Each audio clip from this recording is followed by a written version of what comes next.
बिस्मिल्लाहिर्रहमानिर्रहीम। Lecture 27 investment का जो कुछ पार्ट हमने पिछले लेक्चर में डिस्कस किया हुआ है, ठीक है। और जो इस लेक्चर के कंटेंट हैं वो हम जो इस चैप्टर के कंटेंट हैं वो हम इस लेक्चर में कंप्लीट करेंगे। तो सबसे पहले हमारे पास है यहाँ पे इसमें rental firms investment decisions. Rental firms investment decision कि रेंटल फर्म जो है ये डिसीजन कैसे लेती है कि इन्वेस्ट जो है वो इन्वेस्ट करें या ना करें, ठीक है। तो इसका डिपेंड होता है बेनिफिट और कॉस्ट पे, ठीक है। देखें, rental firms invest in new capital with the benefit of doing so exceed the cost, ठीक है। अगर जो रेंटल फर्म है वो तब न्यू कैपिटल को में इन्वेस्ट करती है कि जब जो बेनिफिट है, ठीक है, वो ज़्यादा हो कास्ट से, ठीक है। अगर बेनिफिट ज़्यादा है कास्ट से तो फिर रेंटल फर्म ये डिसीजन लेती है कि वो न्यू फर्म में न्यू कैपिटल में करती है इन्वेस्ट करती है, ठीक है। अगर if the cost is less than benefit तो फिर क्या होता है, if the cost is greater than benefit तो फिर क्या होता है, जो रेंटल फर्म है वो इन्वेस्ट नहीं करती न्यू कैपिटल में, ठीक है। जाहिर बात है जब कोई बेनिफिट होगा, ठीक है, तो फिर जो है उस बेस पे जो है रेंटल फर्म जो है डिसीजन लेती है। जो अब इसमें यह है कि अगर बेनिफिट इंक्रीज है, ठीक है, कॉस्ट से, तो फिर रेंटल फर्म इन्वेस्ट करती है, अगर कम है तो फिर रेंटल फर्म इन्वेस्ट नहीं करेगी। अब यहाँ पे बात करते हैं कि बेनिफिट और कास्ट जो है रेंटल फर्म में बेनिफिट और कास्ट का मतलब क्या है, इसमें बेनिफिट कौन से हैं और कास्ट कौन सी है, ठीक है। तो देखें यहाँ पे इसको फर्दर एक्सप्लेन करने के लिए यहाँ पे है द बेनिफिट्स जो है पर यूनिट कैपिटल, ठीक है। बेनिफिट किसका देखते हैं, पर यूनिट कैपिटल का ऑफ रेंटल प्राइस, ठीक है। The income that rental firms earn from renting the unit of capital out to production firm, कि वो पर यूनिट कैपिटल, ठीक है, जो कि रेंटल फर्म जो है वो देती है प्रोडक्शन फर्म को, जो उसमें जिसमें से प्रोडक्शन फर्म है वो गुड्स एंड सर्विसेज जो है वो प्रोड्यूस करती है फॉर द इकोनॉमी, ठीक है।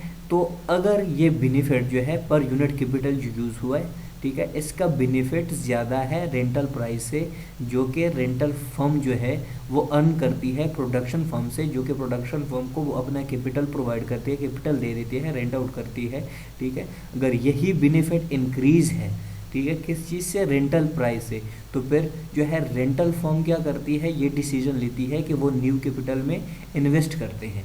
अगर ये पर यूनिट कैपिटल डिक्रीज़ है तो वो रेंटल प्राइस से, ठीक है, तो फिर जो है वो रेंटल फर्म जो है वो इन्वेस्ट नहीं करती। अब यहाँ पे है द कॉस्ट ऑफ कैपिटल, ठीक है। Components of the cost of capital, capital के जो कंपोनेंट्स है वो यहाँ पे 3 है, ठीक है। कौन कौन से कंपोनेंट हैं, इंटरेस्ट कॉस्ट है, डिप्रिसिएशन कॉस्ट है एंड कैपिटल लॉस है। अगर इन तीनों को हम प्लस करते हैं तो हमारे पास टोटल कॉस्ट ऑफ कैपिटल आ जाता है। तो सबसे पहले इंटरेस्ट कॉस्ट क्या है, interest cost I multiply by P के, ठीक है। तो यहाँ पे क्या है, वी आर पी के क्या है, यहाँ पे नॉमिनल प्राइस ऑफ कैपिटल है, ठीक है। कि जो nominal price of capital I क्या है, इंटरेस्ट कॉस्ट है, ठीक है। डिप्रिसिएशन कॉस्ट को यहाँ पे हम जो है ये जो लेमडा से यूज़ करते हैं, ठीक है, इसको मल्टीप्लाई करते हैं पी के, ठीक है। वेयर ये किस चीज़ को शो करता है, रेट ऑफ डिप्रिसिएशन, ठीक है। कैपिटल लॉस जो है देखिए minus change in P K जो है मतलब नॉमिनल प्राइस ऑफ कैपिटल है, ठीक है। अ कैपिटल गेन, अगर ये जो है कैपिटल लॉस जो है चेंज इन पी के जो है नॉमिनल प्राइस ऑफ के जो है कैपिटल है, सॉरी, अगर ये ग्रेटर देन है 0, ठीक है, मतलब अगर पॉजिटिव है तो इसका मतलब है it reduces the cost of capital है, ठीक है। अगर ये नेगेटिव है, ठीक है, तो इसका मतलब है ये क्या है, कैपिटल लॉस है, ठीक है। तो इन तीनों को अगर प्लस करते हैं, इंटरेस्ट कॉस्ट को, डिप्रिसिएशन कॉस्ट को और कैपिटल लॉस को, तो हमारे पास आ जाता है the total cost of capital, ठीक है। देखिए the total cost of capital is the sum of these 3 parts. The cost of capital, इसका देखिए यहाँ पे फॉर्मूला देखते हैं और एक एग्जांपल को यहाँ पे सॉल्व करके समझने की कोशिश करते हैं, ठीक है। नॉमिनल कॉस्ट ऑफ कैपिटल क्या है, आई पी के जो है इंटरेस्ट का है प्लस लेमडा पी के माइनस जो है जो लेमडा है डिप्रिसिएशन का है माइनस जो है कैपिटल लॉस है, ठीक है। अगर इन तीनों में से हम पी के को कॉमन ले लेते हैं तो हमारे पास आ जाता है नॉमिनल कॉस्ट जो कि आई है, ठीक है। इंटरेस्ट रेट जो नॉमिनल इंटरेस्ट रेट है, सॉरी, आई प्लस लेमडा जो है डिप्रिसिएशन है, माइनस जो है ये हमारे पास कैपिटल लॉस जो है ये आ जाता है, ठीक है। इसको मल्टीप्लाई और डिवाइड करते हैं क्योंकि ये यहाँ पे जो लॉस की जो है हमारे पास ये फॉर्मूला आ जाता है, ठीक है। तो देखिए यहाँ पे अगर इसमें से हम कॉमन ले लेते हैं, यहाँ पे भी क्या होगा, ठीक है। तो ये इक्वेशन है, इसमें से अगर पी के को कॉमन ले तो हमारे पास आ जाएगा नॉमिनल इंटरेस्ट रेट प्लस जो है डिप्रिसिएशन माइनस जो है कैपिटल लॉस आ जाता है। तो यहाँ पे लेट्स सपोज हमारे पास एक जो है एग्जाम्पल है, उसको सॉल्व करते हैं। एग्जाम्पल कार रेंटल कंपनी, ठीक है।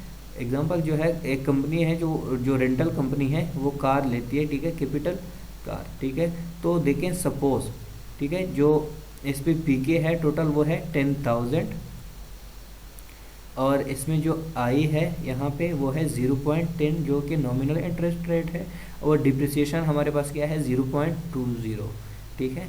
और जो कैपिटल लॉस है, ठीक है, उसकी वैल्यू यहाँ पे 0.06। तो इसमें से हमने फाइंड करना है इंटरेस्ट कास्ट को, डिप्रिसिएशन कास्ट को, कैपिटल लॉस को, ठीक है। तो देखें यहाँ पे इंटरेस्ट कास्ट है वो 1000 कैसे आया है, ठीक है। जो 1000 है इंटरेस्ट का यहाँ पे इंटरेस्ट है वो है 0.10 गिवन है। अगर 0.10 को मल्टीप्लाई करते हैं 10,000 के, जो कि हमारे पास यहाँ पे गिवन है 10,000, इससे मल्टीप्लाई करें तो हमारे पास आ जाएगा इंटरेस्ट कास्ट क्या है 1000 रुपीज़।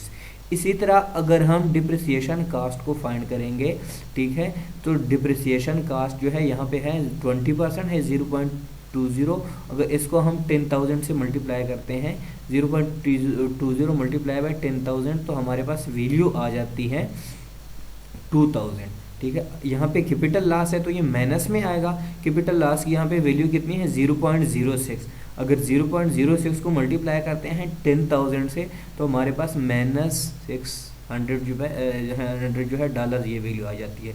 तो टोटल कास्ट जो है ये 2400 जो है 1000 इस पे लगेगी जब वो न्यू कार को रेंटल करेंगे। The cost of capital for simplicity assume that delta P K और पी डिवाइड बाई पी के इज इक्वल टू जो है हमारे पास पाई की इक्वल लेते हैं, इन्फ्लेशन की इक्वल लेते हैं। ये हम पढ़ चुके हैं, पी के और पी के इज इक्वल टू इन्फ्लेशन, ठीक है। तो हम ये इन्फ्लेशन के इक्वल ले लेते हैं, अज्यूम करते हैं, ठीक है। तो फिर क्या होगा, then the nominal cost of capital equals to P K, जो हमारे पास ये हम पिछले स्लाइड्स में देखें जो है हमारे पास nominal interest rate plus depreciation minus inflation, ठीक है। इसकी जगह पे हमने इन्फ्लेशन को पुट कर दिया, ठीक है।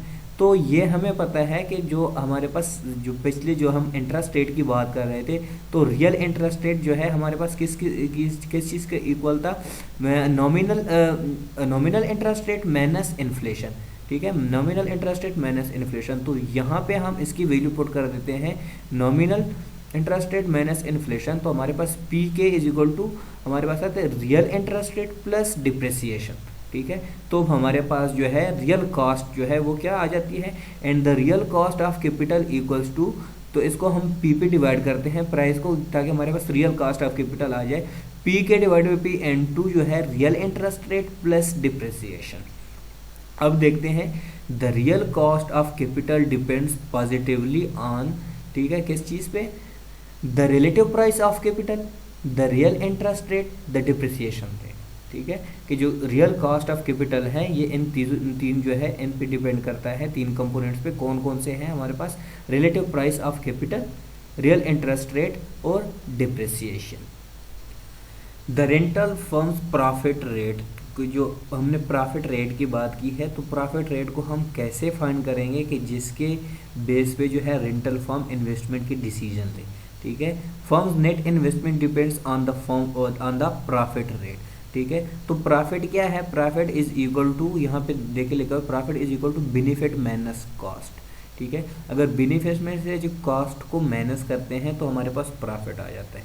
अब बेनिफिट क्या है हमारे पास, प्रॉफिट रेट को कैसे फाइंड करते हैं, आर और पी जो है हमारे पास बेनिफिट है माइनस पी के और पी जो है, ठीक है, रियल कॉस्ट ऑफ कैपिटल और जो है यहाँ पे रियल इंटरेस्ट रेट है प्लस डिप्रिसिएशन है, ठीक है। तो ये बेनिफिट है और ये कॉस्ट है, ठीक है।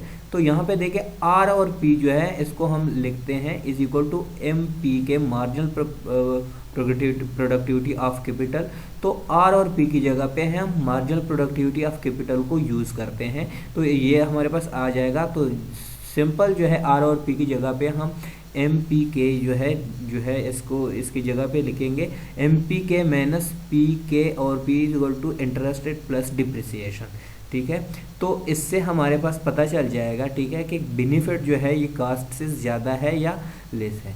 अगर बेनिफिट ग्रेटर देन हो, ठीक है, अगर बेनिफिट ज़्यादा हो, पॉजिटिव हो, एफ देखिए इसका आंसर देके निकालेंगे तो अगर पॉजिटिव हो, if profit rate is greater than 0 मतलब पॉजिटिव हो, तो फिर जो है जो रेंटल फर्म है वो क्या करेगी, then it is profitable for firm to increase capital. तो इस कंडीशन में जो है फर्म जो है वो अपने कैपिटल को इंक्रीज करेगी, ठीक है, इन्वेस्टमेंट करेगी। नेक्स्ट वन क्या है, अगर प्रॉफिट रेट जो है ये नेगेटिव है तो फिर क्या होगा, लेस देन 0 है, then firm increases profit by reducing its capital stock. फिर क्या होगा, वो अपने प्रॉफिट को इंक्रीज करेंगे और कैपिटल स्टॉक को क्या करेंगे, रिड्यूस करेंगे, ठीक है। तो उनके पास ये एक ही ऑप्शन रह जाएगा, firm reduces K by not replacing it is at depreciate. तो फर्म क्या करेगी, वहाँ पे कैपिटल को रिड्यूस करेगी और अपने प्रॉफिट को इंक्रीज करेगी और मोर जो है वो इन्वेस्ट वहाँ पे नहीं करेगी। जो पिछले स्लाइड में हमने प्रॉफिट रेट को कैलकुलेट किया, उससे हम जो है नेट इन्वेस्टमेंट और ग्रॉस इन्वेस्टमेंट भी कैलकुलेट कर सकते हैं, ठीक है। हेंस देखिए नेट इन्वेस्टमेंट हमारे पास है क्या, चेंज इन कैपिटल, ठीक है। Change in capital is equal to I और एन मतलब नेट इन्वेस्टमेंट जो हमारे पास है एम पी के माइनस पी के real cost of capital divide by P into real interest rate plus depreciation, ठीक है। तो इससे हमें क्या पता चलता है, वेयर जो है नेट इन्वेस्टमेंट जो है is a function showing how net investment respond to the incentive to invest, ठीक है। कि ये जो है हम ये फंक्शन है जिससे हमें शो होता है कि नेट इन्वेस्टमेंट जो है ये कैसे रिस्पॉन्ड करता है इन्वेस्टर को, कि वो इंसेंटिव है इन्वेस्टमेंट के लिए, ठीक है, इन्वेस्टर के लिए कि वो इन्वेस्ट करे, ठीक है।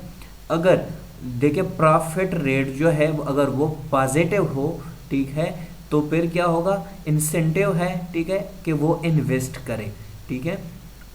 अगर चेंज इन कैपिटल है जो हम डिस्कस कर चुके हैं, नेट इन्वेस्टमेंट जिसके हम बात करें, अगर इसमें देखें प्रॉफिट रेट जो है वो नेगेटिव हो तो फिर इसका मतलब ये है कि जो उनके पास डिसइंसेंटिव है, इंसेंटिव नहीं है, तो वो इन्वेस्ट नहीं करेंगे, ठीक है। देखें total spending on business fixed investment equals to net investment plus जो नेट इन्वेस्टमेंट है plus the replacement of depreciated capital.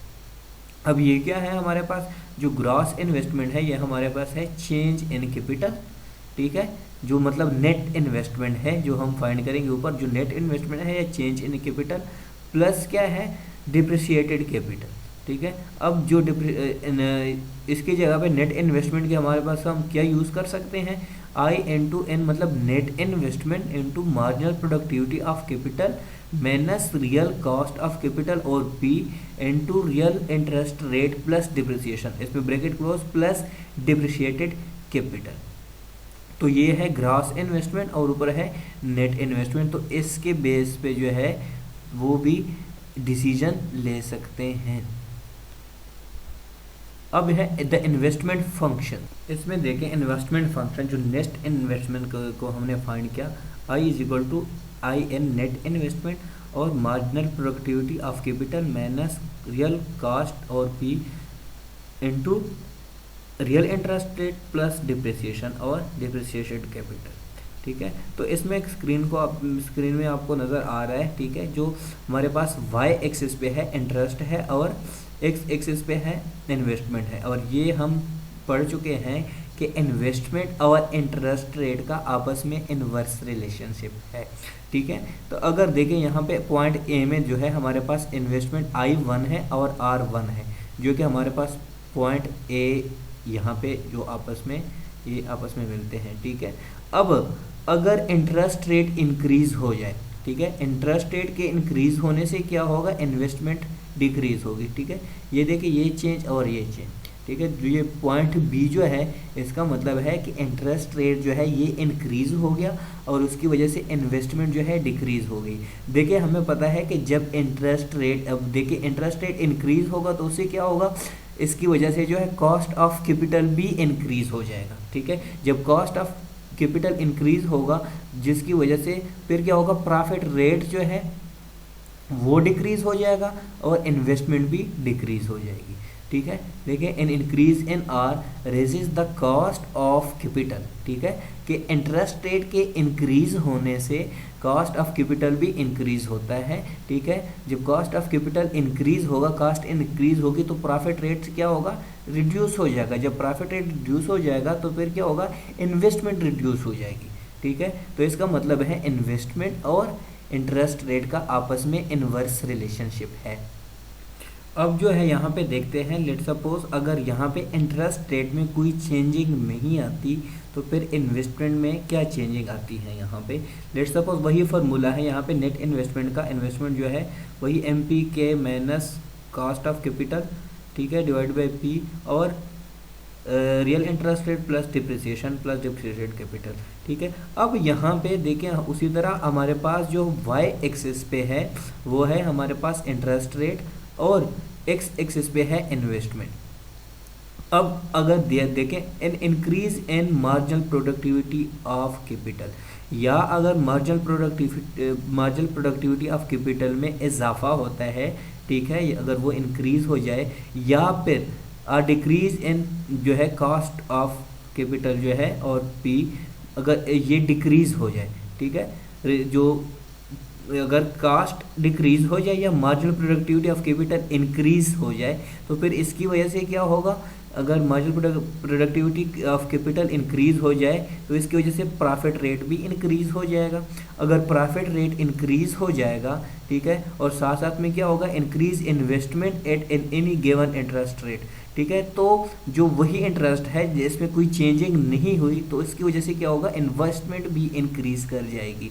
अगर इन्वेस्टमेंट इंक्रीज कर जाए, प्रॉफिट रेट भी इंक्रीज हो जाए तो फिर जो है जो इन्वेस्टमेंट का कर्व है वो राइट वर्ड शिफ्ट हो जाएगा, I1 से I2 पे आ जाएगा, ठीक है, क्योंकि मार्जिनल प्रोडक्टिविटी के इंक्रीज होने से जो है प्रॉफिट रेट भी इंक्रीज हो गया, इन्वेस्टमेंट भी इंक्रीज होगी और जो इंटरेस्ट रेट है वो कांस्टेंट है, तो उसकी वजह से क्या होगा, जो इन्वेस्टमेंट का जो कर्व है वो राइट वर्ड शिफ्ट हो जाएगा।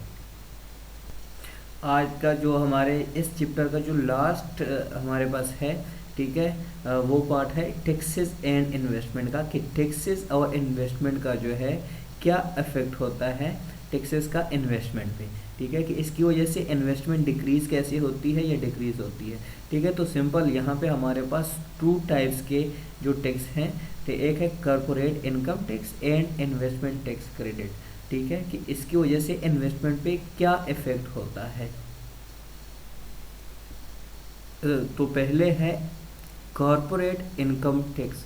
कॉर्पोरेट इनकम टैक्स क्या है, अ टैक्स ऑन प्रॉफिट, ठीक है, जो प्रॉफिट कमाते हैं उसके ऊपर जो टैक्स होता है, इम्पोज होता है, उसको कहते हैं कॉर्पोरेट इनकम टैक्स, ठीक है। Impact on investment depends on definition of profit, जो कि हमने देखी, ठीक है। तो सिंपल यहाँ पे मतलब ये है इनकम टैक्स का कि टैक्स ऑन प्रॉफिट जो है उस पे जो टैक्स, प्रॉफिट पे जो टैक्स होता है उसको कहते हैं कॉर्पोरेट इनकम टैक्स। इसको आगे जो है फर्दर डिटेल से डिस्कस करेंगे।